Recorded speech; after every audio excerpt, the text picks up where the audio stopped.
Hello, guys, and welcome back to the podcast. I'm so happy to have you here on Heart to Heart with Heads. Today, I am walking you through 5 signs your body is inflamed, what's causing each one, and what exactly you can do about it. I know it seems like inflammation is just this big buzzword that's going around, but it's actually a lot deeper than that. And it's the little thread that's connecting your gut, your skin, your energy, your focus, your sleep, the way you show up. All these things are intertwined. And most of the time in conventional modern medicine, you're going to see these treated as 5 different things. You go to the gastroenterologist, you go to the dermatologist, you go to the endocrinologist, you go and do all of these different things, all of these different specialists. You see them all, and they all give you different answers. And I'm here to tell you that it shouldn't be like that. Your body should be treated as a whole. And this is why I love root cause functional medicine, because you get deeper. You go on the deeper level that you would not see at any of those specialists, any of those doctors. And so my job is to break that of you having to feel like you need to search for all these answers when they're already inside of you. They're already in the day to day habits that you're doing. Okay. I just want to say a quick disclaimer that these are just common patterns that I'm seeing. I'm not a medical doctor. This is not a diagnosis. If something genuinely feels off, get it checked out. But if you're frustrated, if you're at rock bottom, you feel like you're doing everything right, I'm here to tell you you're probably not doing everything right, the things that you need to be doing to feel good. Okay. And also, this is just about noticing what's going on in your own body and the patterns of your lifestyle.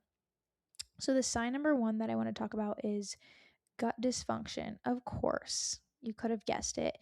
It matters so much because your gut is literally connected to everything.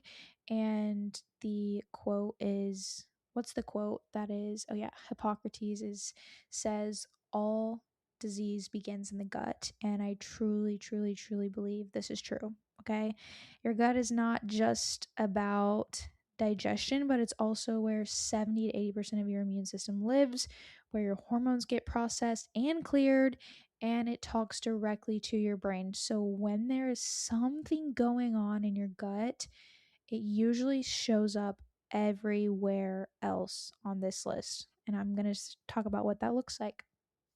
Number one being bloating, especially after meals, or by the end of the day, you feel like a tick or like you're look 6 months pregnant. You should not be bloated all of the time, chronically after meals. Now, if you're going to go and eat a funnel cake and fried pickles, yeah, expect to be bloated, okay? I don't know what else to tell you there.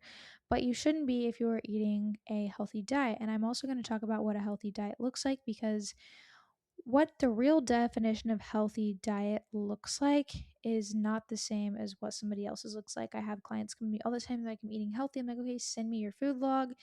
I see not a single vegetable, a single fruit in sight. It is all very much ultra processed food. And I'm talking like 70% of their diet is ultra processed food. And they think they're eating healthy because, oh, I ate some chicken, I ate some beef. That's not going to cut it. We need micronutrients. We need fiber. We need plant sources. We need fruit and vegetables. We need colorful foods. We cannot have beige. We cannot have these ultra processed foods with ingredient lists so long with so many additive things that are actually wreaking havoc on your gut and you not even knowing it. So the first thing being obviously bloating. Next thing, constipation. You should not be going less than once a day. I know when you go to the doctor, they're like, oh, like 3 to 5 times a week is normal. No. And I have so many clients when they first come to me, they're going poop like maybe once a week, once every 2 weeks, and that is not normal. When you are constipated, that is showing up in so many other areas of your body. You should be going 1 time a day minimum. You should not be straining. You should not feel like you never fully emptied. You should not have pebble like or rabbit, I like to call it rabbit poops. They should be fully formed stools. If you look up the Bristol stool chart, they should be between a 3 to 4 on this scale. Preferably 4. It should be a soft, snake like, smooth form structure. should not be overly loose. You should not be going 3 to 4 times a day. You should not have the urgency to go. It should be solid. So if you look up on that Bristol stool chart, type 1 to 2 is considered constipated, hard, rabbit pellet like. Type 3 to 4 is the goal, smooth, sausage shaped. And type 6 and 7 is that loose, watery. Most people have no idea what normal is supposed to look like. So, this alone right here is like a really big thing that I want you to pay attention to. Now, a couple of things that could be driving constipation: low fiber intake, and especially low fiber diversity. And so, not just eat more fiber, but eat more different kinds. So, like, eat a bell pepper, eat broccoli, eat a kiwi, eat an apple, eat some raspberries. Like, you need to have diversity within your diet. Your gut thrives on diversity. Your gut microbiome should be diverse. And so, a goal number for fiber should look about 30 grams. I like to go 30, 40 grams for my females that I work with. And so the way that you can do this is track your food intake so that you can see what your current fiber intake looks like and where you need to make some changes. Another thing, dehydration. Most people are chronically underhydrated and don't connect it to their gut is at all. When you're not drinking enough water, not getting enough fluids, you're not being able to help push that food out to actually have a bowel movement. So I like to say 80 to 120 ounces a day is really ideal. On the upper end would be more ideal. Adrenals, stress. When you are in chronic fight or flight, your body slows digestion down because it's not a priority whenever your nervous system is in overdrive and it thinks you're being chased.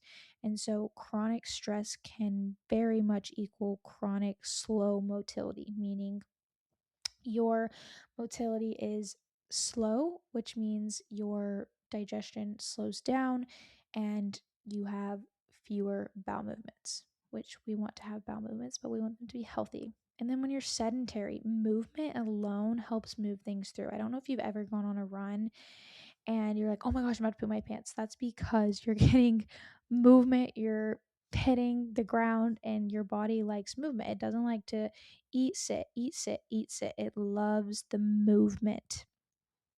Now, what's driving loose stools also can be stress and adrenal related. So, if cortisol is also high, it can also speed things up just as much as slow them down. It depends on the person. Everyone is different here. Ultra processed foods. Some examples I'm thinking of is like Sunny D, Slim Jims, Oreos, chips, protein bars, flavored yogurts, cereal, packaged snacks, fast food, the coffee drinks, anything with ingredient lists where there's things on there. And it doesn't mean it has to be things that you can't pronounce because some things are literally just chemical compounds that are found in food. But like I'm talking artificial sweeteners. There should not be high fructose corn syrup, sucralose, or things like highly refined oils. These things are disrupting your gut.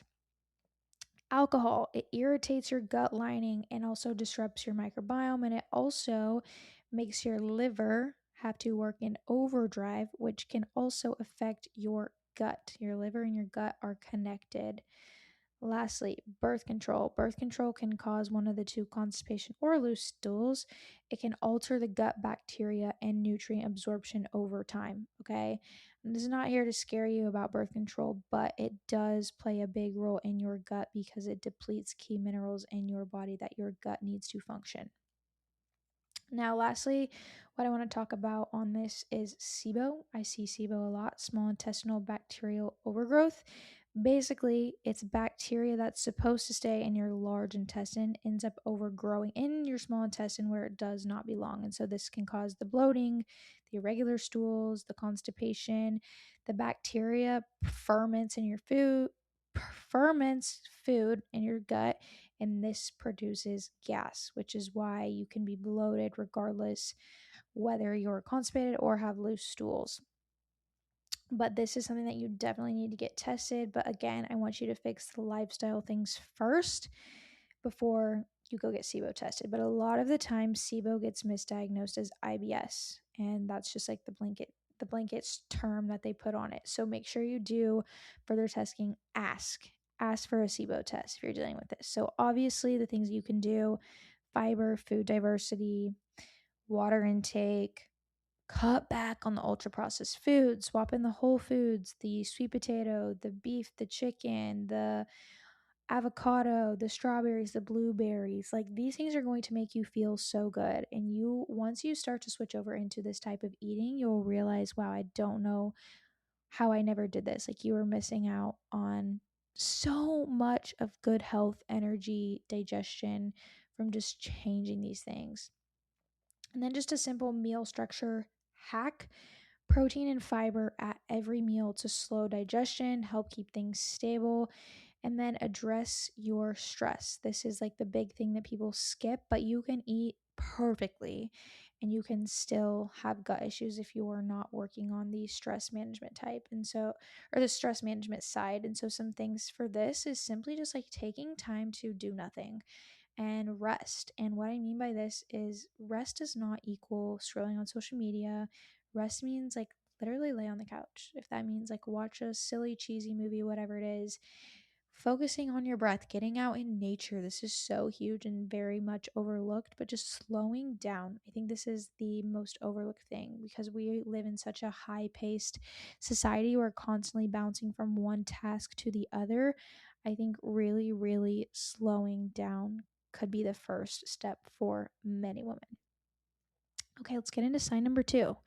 Skin is often the last place the inflammation shows up, not the first. And so by the time it's on your face, it's actually been building. It's usually been building somewhere else for a while, probably gut. So, some causes for acne: sluggish liver. Your liver, think of it as like a filter. If it's backed up, extra hormones and toxins get recirculated instead of cleared. And so your skin is one of the ways that your body tries to push that out. Constipation and poor elimination. If you're not going regularly, your body has fewer exits for waste. So skin becomes a backup route for it to show. Another thing, lack of nutrient diversity. Your skin needs zinc, vitamin A, omega 3 fatty acid, antioxidants, and all of these things you're going to get through food. And if you're eating a diet that is largely ultra processed, then you're not going to have those nutrients. And so that's what needs to repair itself. But if your diet is, like I said, ultra processed, repetitive, you're going to be missing a lot of these.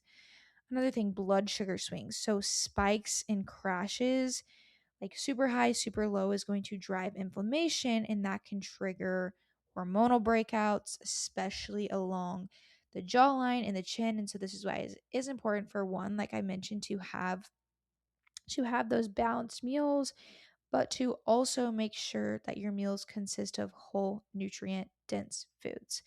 And I'm going to directly tie this back to sign number 1. If your gut is not clearing things out properly, your skin ends up doing extra work that it was not designed to do. So, what to do? Obviously, the same root fixes apply.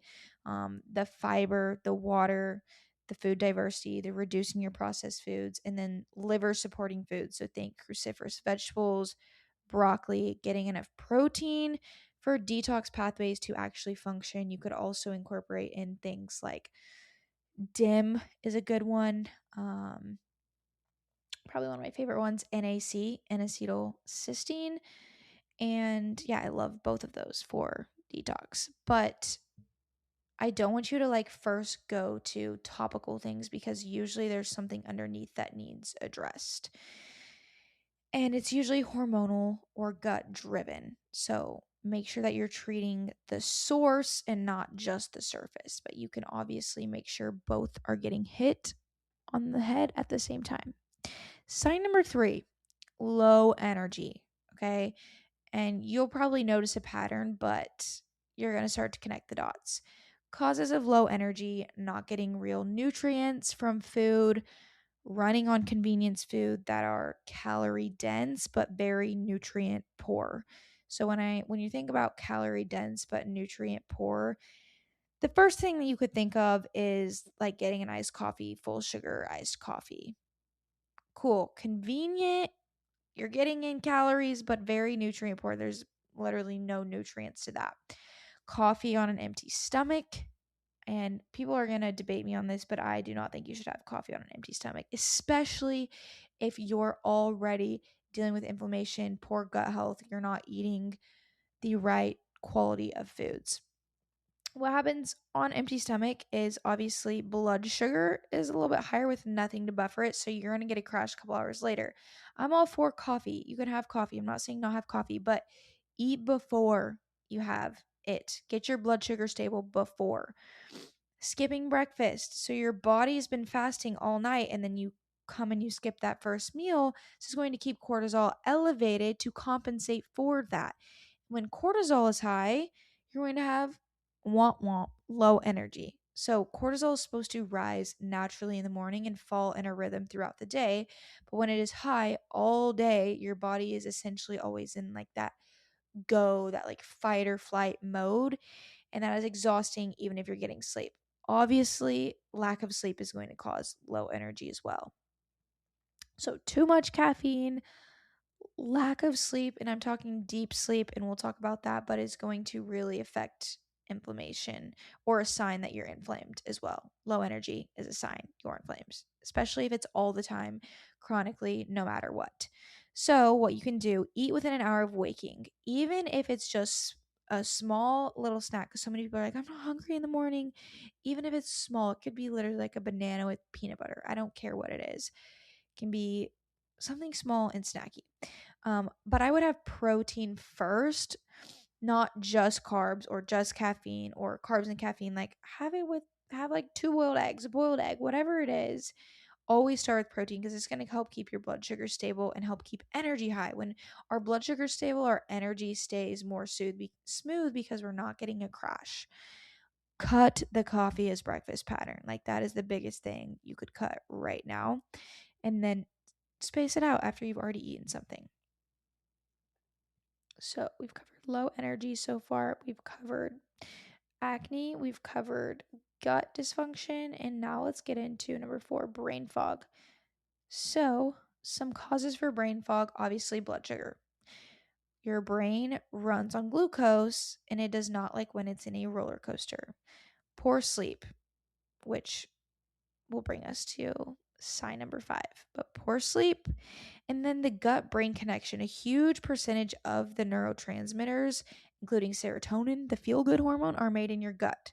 So, an unhealthy gut can mean an unclear head, a head that feels messy, bogged down, depressive thoughts, anxious thoughts, and then low protein intake, dehydration. Both of these things are going to directly impact your focus and mental clarity. So, what to do, which a lot of these are overlapping and connecting if you can't tell: blood sugar, balanced meals, protein, fiber, and fat, instead of just eating a very carb heavy breakfast or a coffee in the morning that has 45 grams of added sugar. Hydration.